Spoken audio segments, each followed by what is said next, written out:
CapCut motion tracking is a game changer. Here's how to track movement on CapCut using iPhone or Android.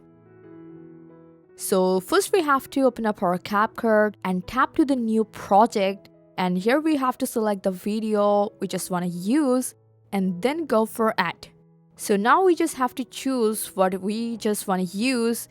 Now hit on sticker, or maybe you can use text or an image, and after that choose the element we just want to track. For example, I search for a crown sticker. So once the sticker is placed, we have to stretch the sticker layer on the timeline so it covers the entire video, and swipe left until we find this tracking option.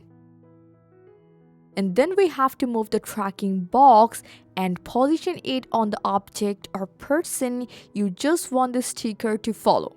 After positioning the tracking box, we just have to hit on start tracking, and here you can see CapCut will automatically analyze the movement and attach the sticker to the position. So when tracking finishes, preview the video and your sticker will now follow the movement perfectly. And that's how you add motion tracking in CapCut the easiest way possible. I hope this guide helped you a lot. Make a like and subscribe for more CapCut tips and tricks. Thanks for watching.